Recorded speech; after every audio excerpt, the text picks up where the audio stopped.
Welcome back to Who's in Your Cloud, 21 Steps to Secure, Reliable, Trusted Technology. I'm Lauren Lev, Marketing Manager for TechOnPurpose, and thanks for coming back for episode 13 on network security. Before we get into it, make sure to listen to all of our podcast episodes on Spotify. And for our YouTubers out there, like and subscribe to our YouTube channel down below. It really helps us out. And while you're here, check out our entire Who's in Your Cloud vlog series in our playlist above. We post episodes of this Who's in Your Cloud series every Tuesday on LinkedIn, Facebook, Spotify, and of course, YouTube. And you can get episodes delivered straight to your inbox by signing up at techonpurpose.net/blog. Today's network architecture is complex. Every day, we're faced with a threat environment that is always changing and attackers that are always trying to find and exploit your vulnerabilities. These vulnerabilities are present across a broad number of areas, including devices, data, applications, users, and locations. When just a few minutes of downtime can cause widespread disruption and massive damage to an organization's bottom line and reputation, it is essential that these protection measures are in place. Today, we'll be breaking it down for you and discussing solutions to this ever-increasing threat. But without further ado, let me introduce our cyber experts for today. Back again, we have a very familiar face, VIP All-Star Jim Bowers, author and cyber enthusiast. Jim, give us a rundown. Who is Jim Bowers and why does he care about cybersecurity? Thank you, Lauren, very much. I'm so glad to be back. I can't tell you how much I love being on Tech on Purpose's video blog here today. So I think security really drives me for really where we are today. So I'm an independent security consultant, worked with multiple organizations, worked on a technology distribution provider, helped them roll out a security portfolio, rolled out managed SOCs. And one thing I've realized through my experience in my career is that security touches every facet, especially today, cybersecurity, of not only our business lives, but our personal lives, because it can disrupt our personal lives as well. So love being here. Looking forward to the topic. You got a great cast today. So looking forward to a great conversation. So thank you for having me back. All right. Contrasting our seasoned veteran here, we have two first-timers to the vlog. We have Kathleen Goodman, Vice President of Marketing and Partner Relations from Privify. Kathleen, it is always good to have another female around here, so I'm so excited you're here.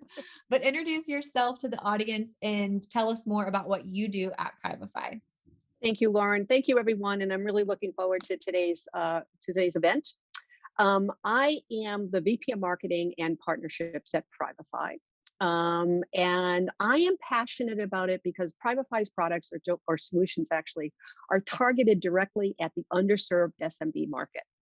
Well, we all know networking is complex, security is complex, it's confusing, there's lots of solutions out there, and the SMB market has been traditionally underserved. And prior to my role, and I continue to do that, I do a lot of consulting and coaching with SCORE, which is a US government program where we actually teach young entrepreneurs how to bring business. And my focus is all around security and computing resources. So I'm totally excited to be here today. I love that. Yeah, we're super excited to have you. And from Fortinet, we have Jonathan Nguyen, Global Field CISO. Jonathan, tell the audience a little more about who you are and what you do for them. First, a big thanks for giving me this time to be with you all today. My name is Jonathan Nguyen. I'm a field CISO at Fortinet.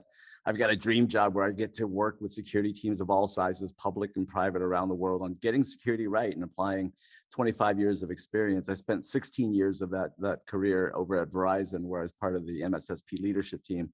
In my last 2 years, I was the security CTO, and that team ran the data breach investigations report. And so looking at about 25,000 data breaches, the root cause of that, and abstracting complexity and helping people get security right, especially coming out of this pandemic and all things digital transformation, and really helping SMBs and particularly mid-markets and SMBs cut through all the clutter that's in cybersecurity and helping them focus in on those insights to just get it right moving forward.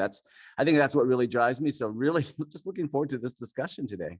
Now, probably the most excited is our founder and CEO, Matt Tankersley. Hey, everybody. Welcome back. Hey.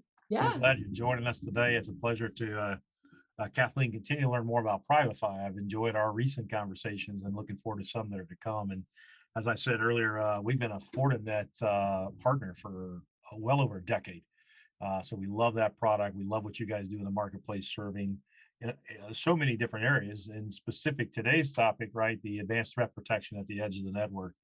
And as Jim likes to say, the edge of the network is constantly shifting. And so, Jim, obviously, we love having you back, man. You're a great part of our cast. And so, Lauren, let's take it away and let's see where this goes. All right, ladies and gentlemen, now to the fun part.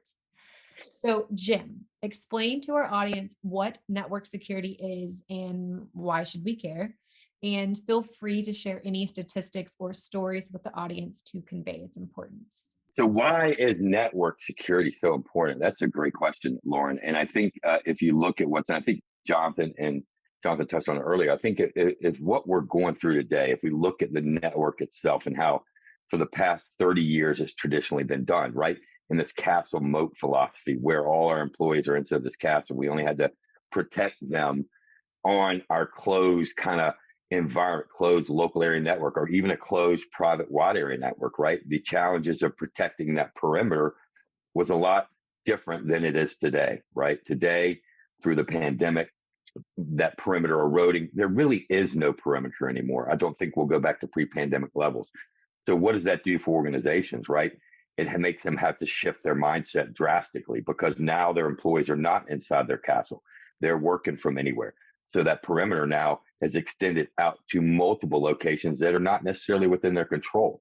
So being able to put more stringent control mechanisms around let's say a SASE environment, that's the big buzzword, or secure access service edge, or now I think they're calling it secure service edge. They're taking away the access simply because we are on the edge. We look at where 5G is going, right?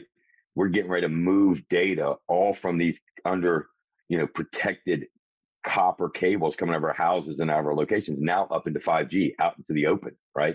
So that network protection and being able to protect now a network that is expanding outside of this comfort controlled environment is very critical for organizations. And I will tell a quick example. I actually was working with an organization just to show you how important it is to protect the network. A CFO pulled up to his office in his Tesla. The Tesla connected into their Wi-Fi. The threat actor went through the Tesla into the Wi-Fi and ransomware their servers. So what I'm trying to say is the network is everywhere nowadays, and it's a very critical component for us to protect, especially because we got to protect those crown jewels, and that's the organization's data. All right, Kathleen, we'll take it over to you next. Yeah. What is your take on network security and why is it important? Well, I'm complete agreement with Jim. I always am. He's just brilliant.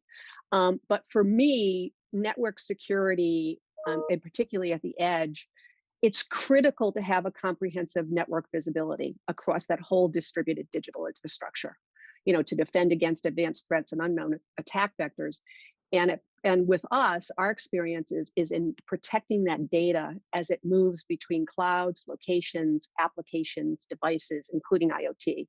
So again, having a solution that that has a different approach, includes some combination of endpoint agents, network devices, email gateways, and so on for malware protection is very, very critical. I agree with Jim wholeheartedly. We're right at the edge of the world. Not a lot of people agree wholeheartedly with Jim. So he paid me prior to this. Okay, you got to Venmo her after this, all right? Well done, Lauren. Well done. Well played. Learn from the best. All right, well, listen, I know you're going to Jonathan, but I got to say something that runs with that. You said two things that really caught my attention, and I want our audience to be aware of that, right? And one of them was visibility. Right. Correct. For so long, we thought, well, we have a cable modem, and that cable modem is doing that in my small business, and I'm secure, right? Well, that's nonsense in and of itself, and we can give you billions of examples. And and now it's not okay. Maybe I do need a Fortinet, a FortiGate, right, or a Meraki, or whatever the heck I'm choosing. Barracudas, whatever the guy we're putting out there. But then, what happens when there is a breach, and how do I know where those boundaries are being pushed? And if I don't have visibility, right, I don't have that. And we try to focus on today on one topic, which is the point of the 21. But it seems in every episode, Lauren, we can't talk about one without talking about the others. And what I love, Kathleen, about what you said, you started talking about endpoints, is like, you can't protect the edge if you don't know what you're protecting behind it, what those endpoints are doing, et cetera. So good kickoff to the conversation here. Jonathan, I'm anxious to hear how you introduce us to your perspective on the network edge and why we need it. So deconstruct network. A network is nothing more than connected computing nodes and resources. And that network is very distributed today. So you can tell how old I am. We talk about castles and keeps and moats, right? And so network security has always been about the confidentiality, integrity, and availability of the data since day one. And so the reason why it's so important today is that it really cannot be thought of as its own silo. Networking, security, and the compute all have to work together to deliver better business outcomes and better user experiences. That's the big fundamental shift in the last, I would say, 6 years, is that we shouldn't think about security, networking, compute as separate silos. We should stop thinking about products as separate silos. We need to stop thinking about organizational structures, NOC, SOC, IT as separate silos. Why? Because the problems we encounter don't operate in silos. They operate across the domain, and cybersecurity is a multi-dimensional operating domain. Likewise, when we think about solution sets, in order to have visibility, you have to have it on the LAN, WAN, data center, and cloud edge. And therefore, the big shift about network security is that it shouldn't be thought of in isolation, and it really should be thought of as a platform, so you have that consistent visibility. And through that, you can have detection, prevention, and response. But it all starts with, I think at this time, it's a good opportunity for us to think about getting it right. So that's what we do at Fortinet. Tied it all together, right? If you think about security in general, let's talk about physical security. When you want to protect your home or your business, you don't take a camera and put it in the bathroom for a lot of reasons, right? What's the main ingress and egress? Right, yeah, besides the law. Right? So, ingress and egress, right? Where does that happen? Right. And that's what we're talking about today. It's the edge of the network. And we have to have that visibility, as Kathleen said. And what are we looking for from the outside? What are we looking at in the inside? What's going on? That's what this edge is all about. And I'm anxious to move to the next level of the conversation about individual solutions to protect this edge from each of you, right? And the role that SASE plays. And I think, are we calling that something different now? You said we're changing it. Well, there's a new buzzword is SSE, Secure Service Edge. They're taking away the access. And I think if you look at it, think about where the access is. It's everywhere today, right? And again, take without talking too much, but you mentioned some visibility, right? And data in motion. If you think about what we went through, at the end of the day, security, I think Jonathan said, has to follow where the data is. That's the end of the day, right? It's all about the data and securing that data. And if you think of what's happened to organizations and how that data is moving, digital transformation, acceleration, it's critical, this type of solution, to enable organizations to foster that movement and that change, right? That SASE solution. It's not right for everybody, but organizations need to incorporate that in their strategy moving forward. I think SASE as a concept was a dream of delivering integrated and converged networking in the form of secure SD-WAN, security in the form of zero trust and firewalls as a service, secure web gateways as a service, and cloud act security brokerage. This whole notion of delivering security and networking from the cloud to an enterprise or SMB edge. But it's hard to do that. It's really hard to do that in a converged way across first mile, middle mile, and last mile. And so when you think about this today and you're about to buy these types of services, my first question is, how are you abstracting complexity? How are you reducing complexity? If in order to get these elements, you've got to buy 5 different boxes with 5 different management consoles from 5 different vendors, the complexity of acquisition, implementation, licensing, training, et cetera, are very, very high. So the first insight is, look for platforms that are truly integrated across networking and security, like ours. We're the only one in the industry that have that capability. And that allows you to reduce complexity and optimize the performance across that. So yeah, that's SASE is a reflection of anything as a service and this desire to converge networking and security.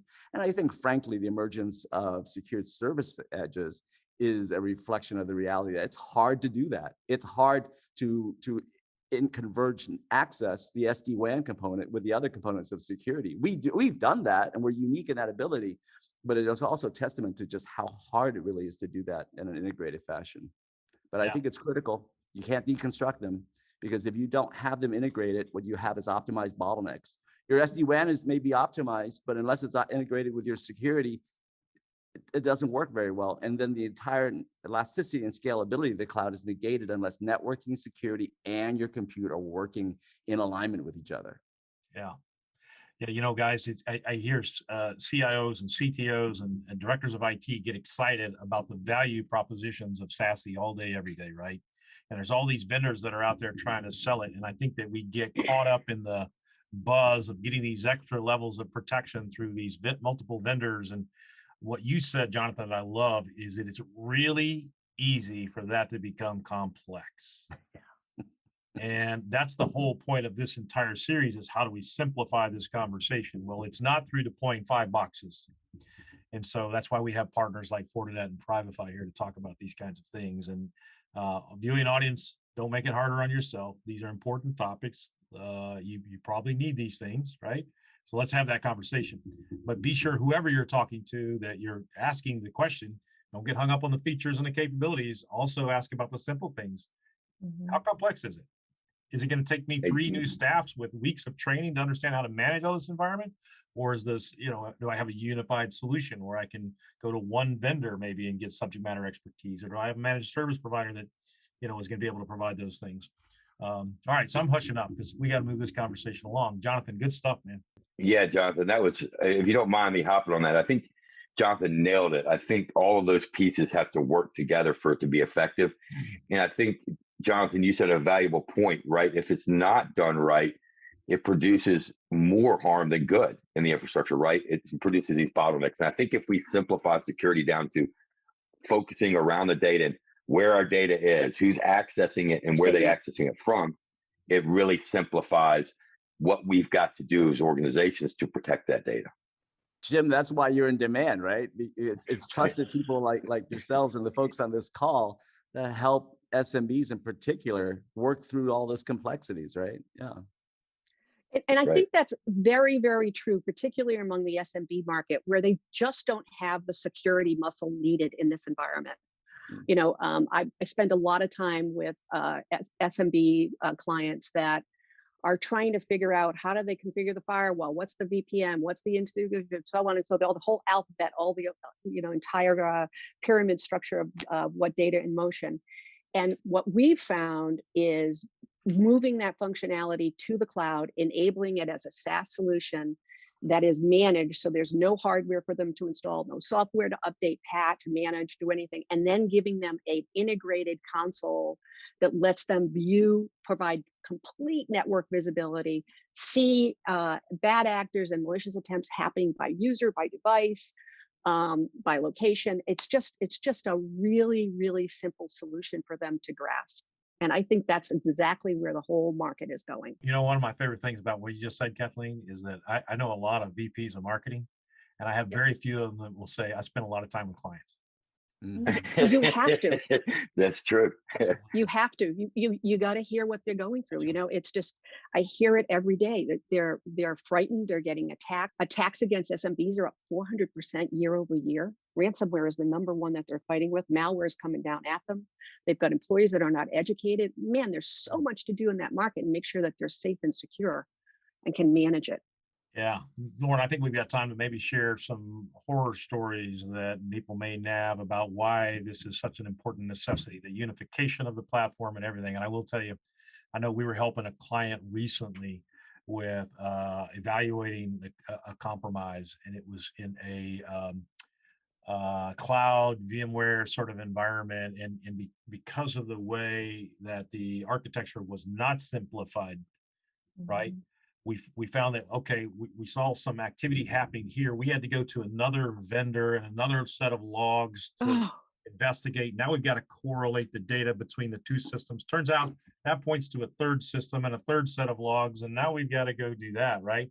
And so we've got an MDR episode coming up, and we're going to talk a lot about how we unify all those things to create a clear vision, which I know Privify is fantastic at. Fortinet is really good at that as well. Another thing I wanted to throw out, and since we're kind of talking about the SMB mid-market space, historically, these type of solutions have not been cost effective. So that's caused the SMB space to piecemeal And that's why there's such a huge target. Kathleen, you nailed a statistic, a 400% increase. The average downtime of an SMB is 21 to 28 days, right? The average cost is $200,000. What SMB can stomach that, right? They can't. And now they can't. So now all these SMBs that have this shift of this perimeter eroding and the pandemic effect, and historically organizations not catering to this business, it's very critical. And we're starting to see people like Privify and Fortinet being able to accommodate and provide those same level of protections that enterprises have had for years, right? And simply deploy it quickly, manage it simply. There's no complexity. That's where it's going. Yeah, you're right. It hasn't been there. And folks like you guys, both of you, Fortinet and Privify, doing a great job of that. And the reality is, guys, this isn't slowing down, right? So if you're still trying to catch up on the fact that you need stuff and you don't know where to start, well, we need to have a deeper conversation. But now you look at what's going on with Russia and Ukraine. And by the way, we've got a special episode coming up on that topic. It's not slowing down. If anything, it's speeding up, and the actors are getting bigger and better. Mm-hmm. It's smarter. Oh yeah, smarter. Yeah. Why are we always behind, right? I don't know. All right. So Jim, any specific horror stories that relate to the failure of establishing security at the edge in an advanced threat protection manner? Oh, yeah. I mean, I've told this probably a couple of times. I think some of the big ones. I told the one about the CFO. Another one was, I've talked about this, I think, on a previous episode of the largest breach was a casino with the IP, thermometer and a fish tank. We talked about that before. And that's, if they would have had the appropriate network security in there and been able to detect it and the visibility across, they could have mitigated and isolated it quicker, right? Especially today with I think network security, and it's so critical due to the fact of, let's think about IoT devices. Tank, I talk about this. That's huge. We're in environments where I've got Alexa that they decided to turn on sidewalk without telling anybody, where my Alexa will connect to all the Alexas in my neighborhood without me even knowing, right? I've got an IP connected crock pot, Lord knows why, but those are all attack vectors.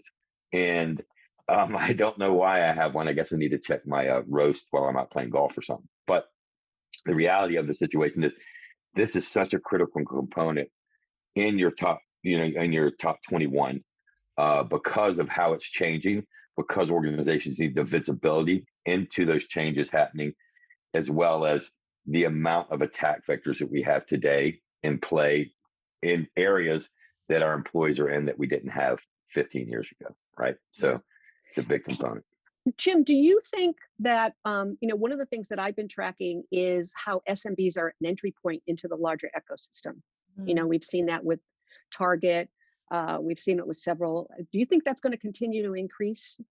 Absolutely, 1,000,000%. Yeah, I think third-party risk is huge. I think we took for granted all these B2B connections, and I think the threat actors have found ways to get around some of our top security controls via trusted applications, trusted third-party integrations, such as Kaseya, such as SolarWinds.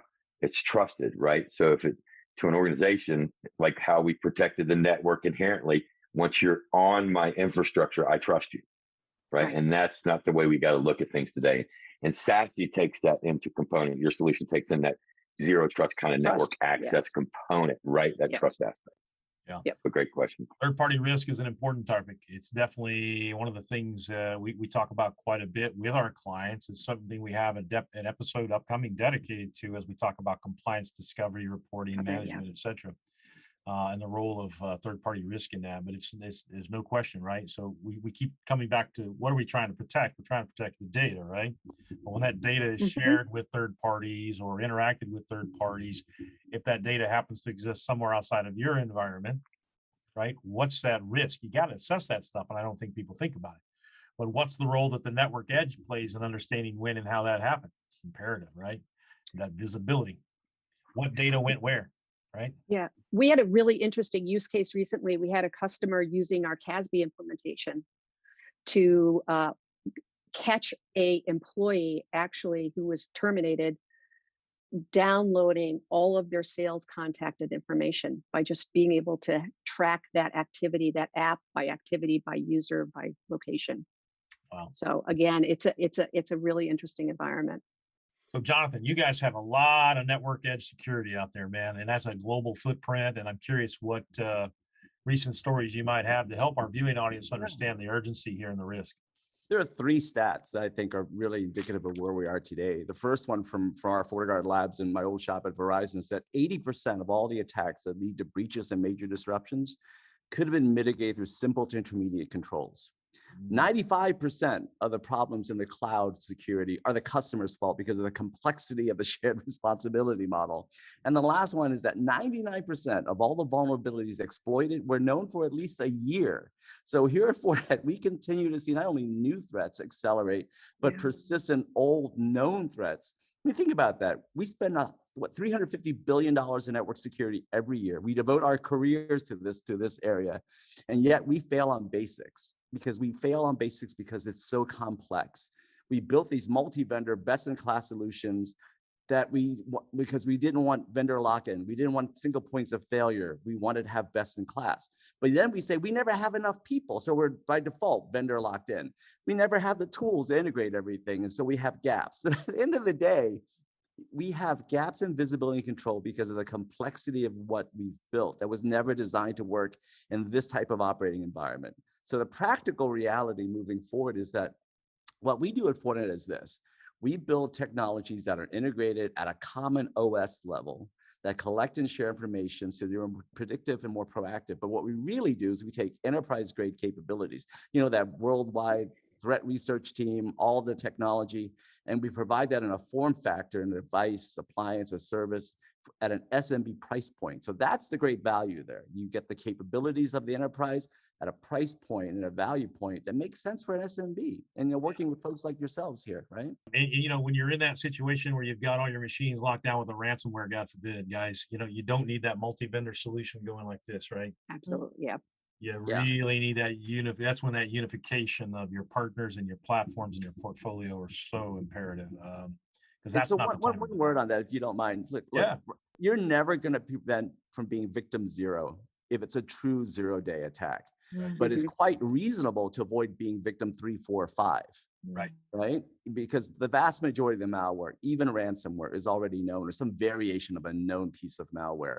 Yeah. And so having compensated controls, properly configured devices, and a really integrated platform, that's the key to success in thwarting malware and ransomware in particular. But yeah, it's all about reasonable care. You shouldn't be victim 3, 4, 5. It's hard to avoid being victim 0, 1, and 2. But 3, 4, 5, it's reasonable if you take the advice on this presentation, right? Yeah. Yeah, so our SMB clients, man, they're just, Jim, they're worried about hey, they got antivirus in their machines, I'm protected. Dude, it's so much more vast than that. And listen, we had a threat alert come across yesterday. If you're operating a network connected APC UPS, there's a huge vulnerability that was just came out on APC UPSs. Guess what we were doing yesterday? We were scrambling with our clients to find out who had APC UPSs everywhere and going through some updates on those things. You don't have time, Mr. SMB, and I'm not saying anything critical. You just don't have time to keep up with this stuff.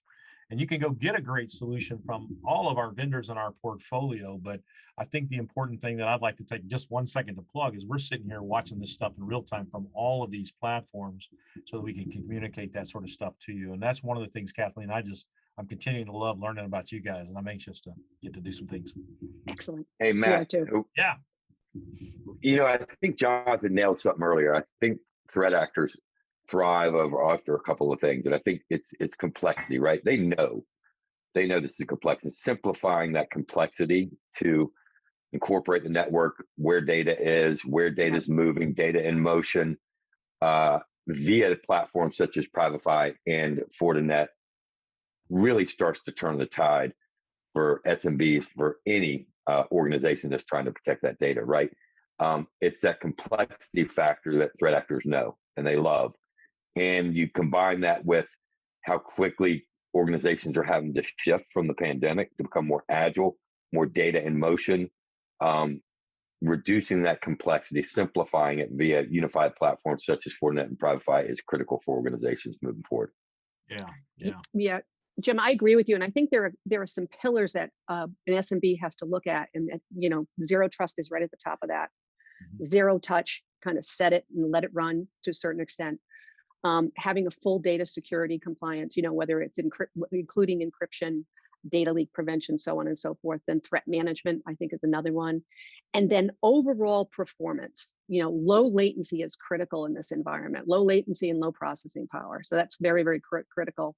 And for us, we're able to do our whole round trip, providing all of those solutions, all of that technology for under 2 milliseconds. So we're adding less than 2 milliseconds round trip for that.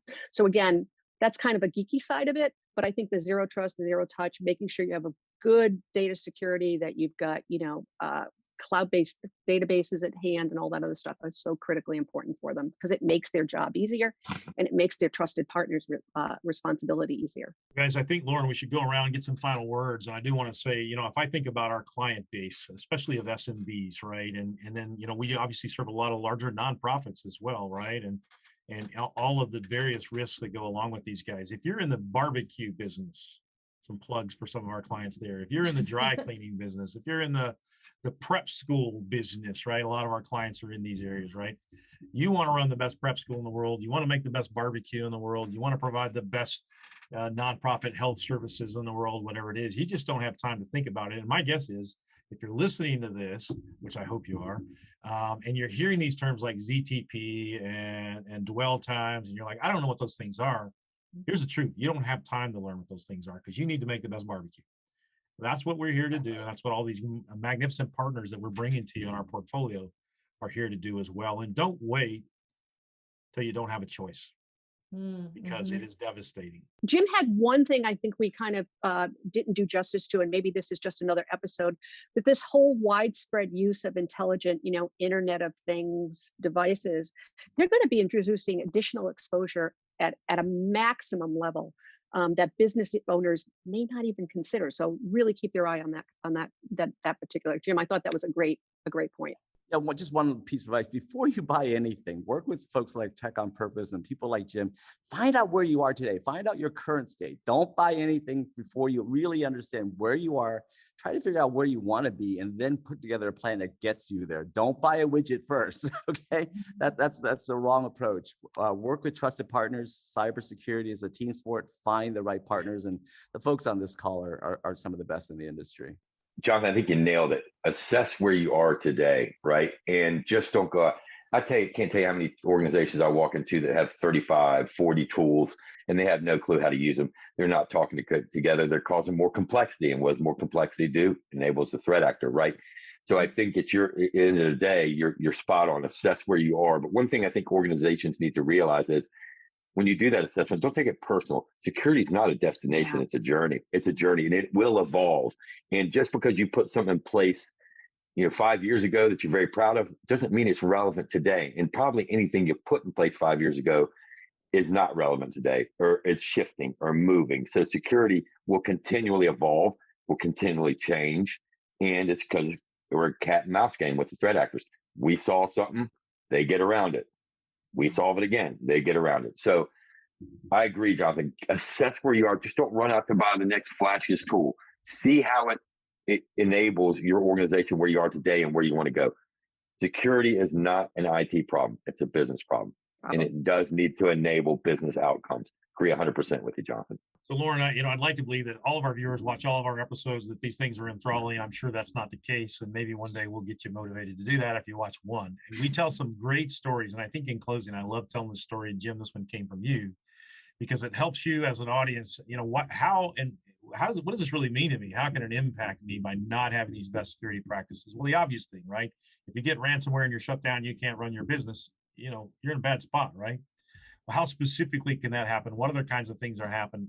Jim, I love the story, unfortunately, that the guy from Scout DNS told us, right?